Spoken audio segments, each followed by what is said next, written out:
As Myanmar is opening up more and more, being relieved of its sanctions, fear now arises in Thailand. Is Myanmar going to derive investment from the country? The Danish ambassador does not think so. I don't think necessarily they're changing or shifting. They look at this as an expansion. Most companies want to expand. They don't want to stay the same. Most companies need to expand to both survive and also to, of course, create more employment and make more money, both for themselves and the shareholders. So I don't think it's a matter of choosing. I think they see it as an expansion, as a new opportunity that can be added on to what they already know from neighbor countries, including Thailand. So it actually might be easier for countries that are already involved in Thailand to also invest in Myanmar. I think that is a very good point. I think many countries, especially from the businesses I know from my own country, many of them who have experience in Thailand, Malaysia, maybe Cambodia, Laos, or other countries in the Southeast Asian region, it's more obvious, more natural for them to move to Myanmar quickly than for those who has never been to Asia. So I think your point is right. But looking away from economic factors, improvements in the living conditions of the people are equally important. Myanmar ranked 149 out of 187 countries in the Human Development Index back in 2011. It is lagging behind its neighbors in most socio-economic indicators as well. In terms of gross domestic product per capita, or GDP, Myanmar is the poorest country in Southeast Asia. Around 1/3 of the population still lives below the poverty line. Another prevailing problem is the poor condition for health. Prevalence of malaria, tuberculosis, and HIV/AIDS is high, as well as there is a general lack of investment in healthcare. The same accounts as well for education. But looking away from the companies to the projects that improve human rights and all these topics related with that, maybe freedom of the press or infrastructure, what are the projects that you're involved in there? It's right of you to distinguish between business interest and, you can say, official support interest, because that is another thing.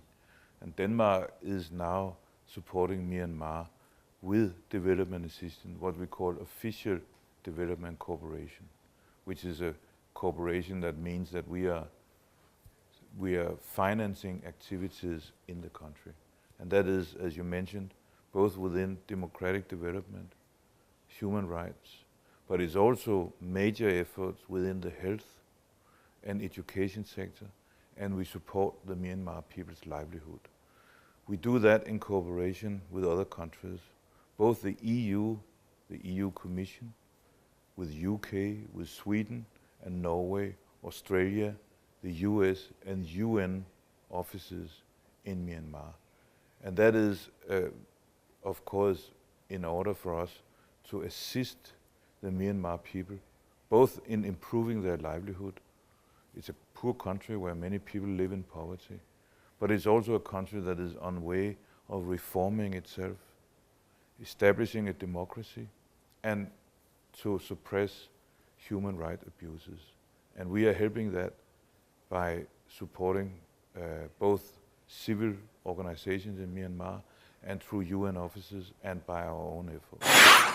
Denmark has promoted development in Myanmar for many years.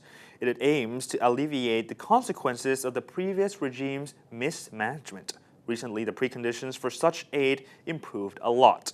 On this background, in 2012, Denmark has increased its assistance from about $8.5 million to about $17 million yearly. However, because of the conflicts between ethnic groups and the Burmese army, international development assistance is still hampered.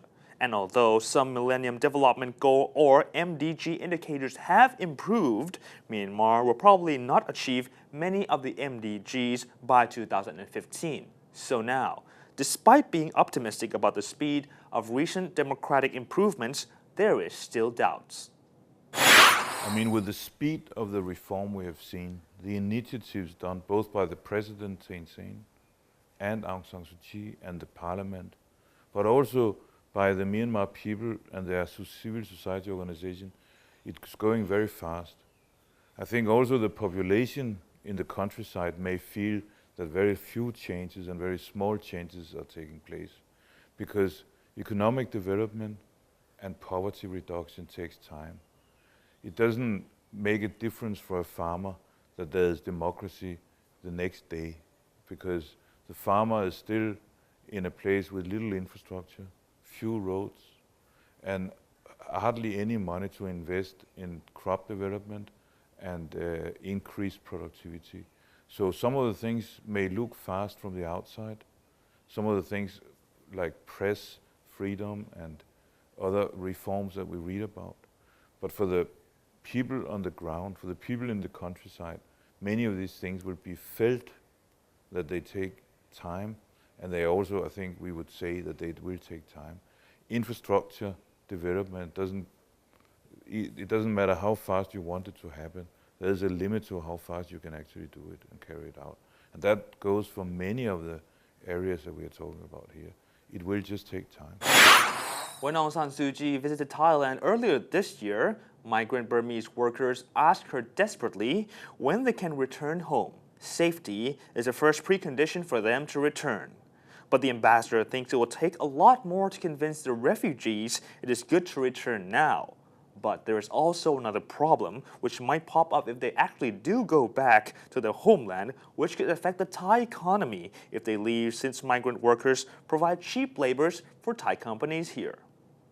And the determining factor is always, is it safe? That's the first priority for most people. Is it safe for them to go back, or is it not safe?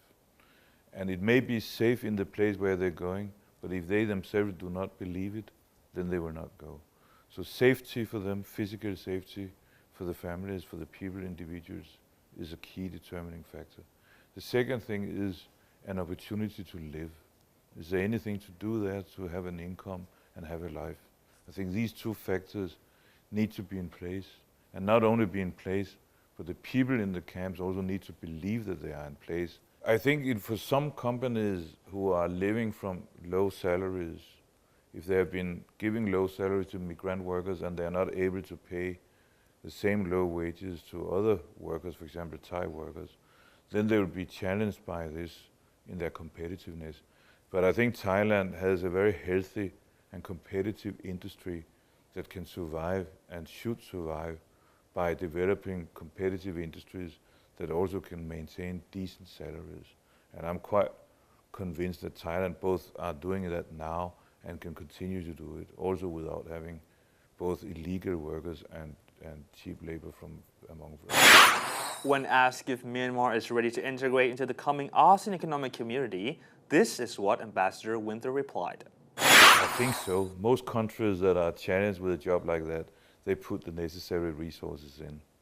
And I think the Myanmar government has a willingness and a possibility and an ability to do whatever it takes. They want to be part of the international community, and I'm sure they can. We've seen that in many, many previous cases, that countries are up to it when they are challenged.